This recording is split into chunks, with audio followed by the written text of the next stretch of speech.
Welcome to week 7 of the Silbernagle Library. This is Mrs. Battleson.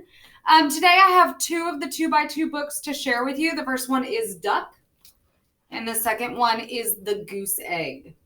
So make sure you're tracking these on your 2x2 tracking sheet. Everybody should get credit for these 2 books today. And then I also have a flip grid that connects in with this one. So I'm going to do this one first, and then this one. Okay. So first we have Duck. It is by Meg McKinley, and it is illustrated by Nathaniel Ekstrom.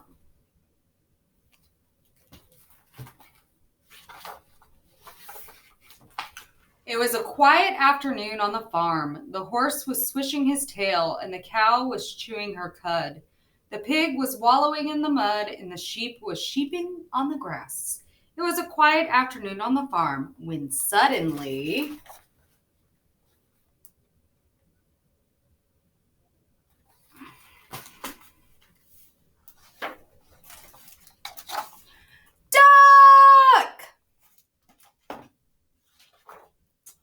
Duck? The horse snorted. No, you're mistaken, my friend. You are a duck.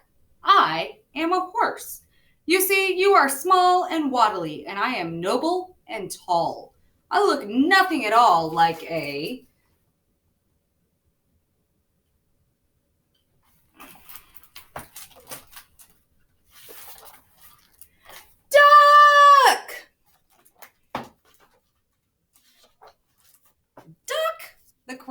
The cow frowned. Don't be ridiculous. You are a duck, and he is a horse, and I am a cow. You see, you have funny webbed feet, and I have these fine cloven hooves. I have no idea why you would call me a...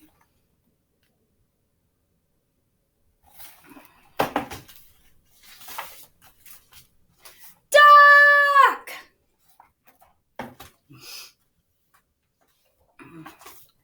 Duck, the pig squealed. Please, you are a duck, and he is a horse, and she is a cow, and I am a pig. You see, you have a poky little beak, and I have a fine pink snout. Why on earth would you think I am a...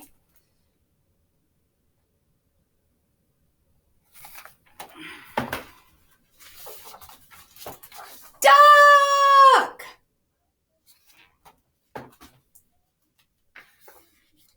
Duck? The sheep scoffed. Are you even listening? You are a duck, and he is a horse, and she is a cow, and he is a pig, and I am a sheep. You see, you have fluffy little feathers, and I have a fine woolly coat.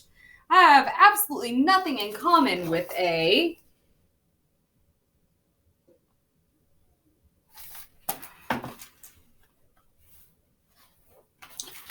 I said duck!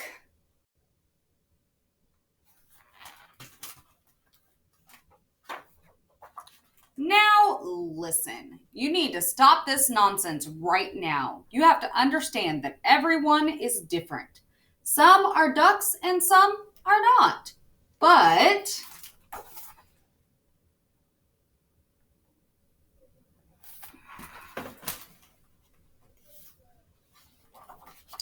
in fact, most are not. That's just how the world is. Imagine how boring it would be if everyone were a duck. But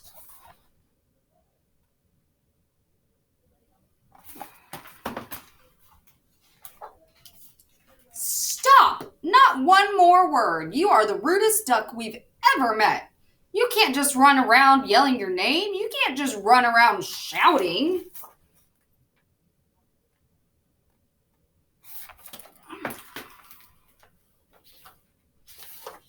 Oh, you're right. Quite right. I apologize. I never should have said duck. I should have said...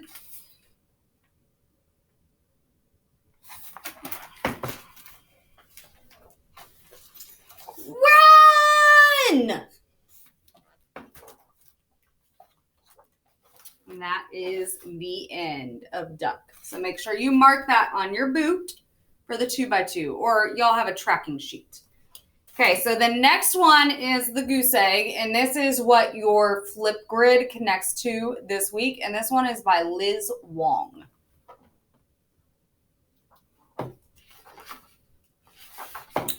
Henrietta loved quiet. She savored the stillness of the morning as she sipped her Darjeeling. That's a kind of tea.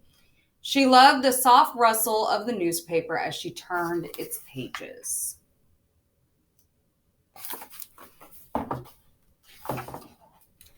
And more than anything, she loved the lake. The lake could be noisy on the surface.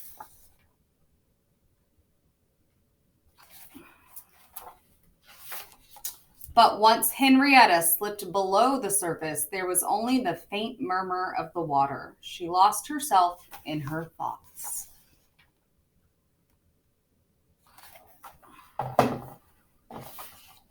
Sometimes she got a little too lost. Bonk! And she hits her head. Henrietta's thoughts scattered. She went home to collect herself.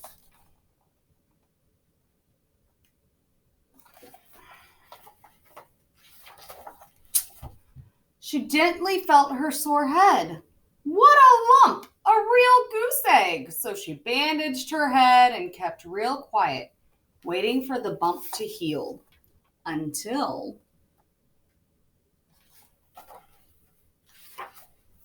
crack! She felt the top of her head. She felt something soft, something fuzzy, something like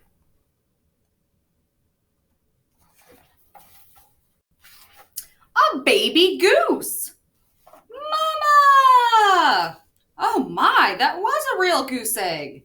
Henrietta ran back to the lake, found a nest, and carefully placed the baby goose inside.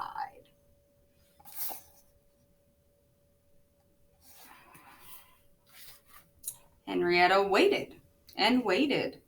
Mama! I'm sure your mother will be back soon. But no mother bird appeared. Henrietta couldn't just leave poor Goose alone. She scooped her up and took her home.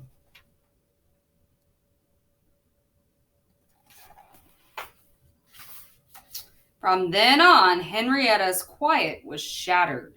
Mornings were splashy instead of still. The newspaper didn't rustle, it ripped. Something needed to change.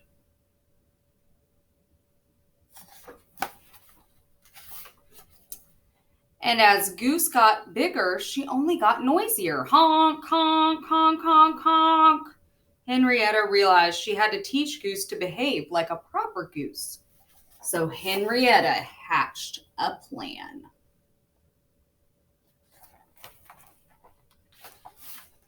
She showed Goose how to look for food, how to follow along, how to flap her wings.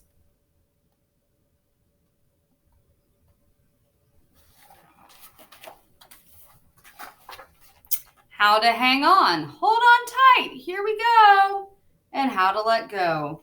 You're flying!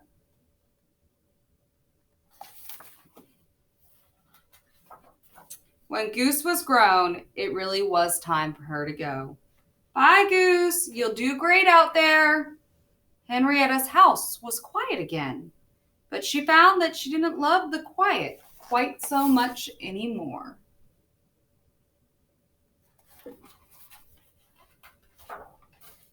When she dove into the dark and lost herself in her thoughts, she just felt lost. And at night she dreamed she heard Goose honking.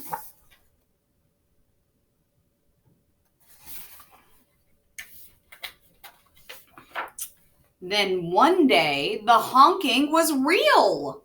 Baby Goose, you're a mama goose now. Honk, honk, honk, honk, honk.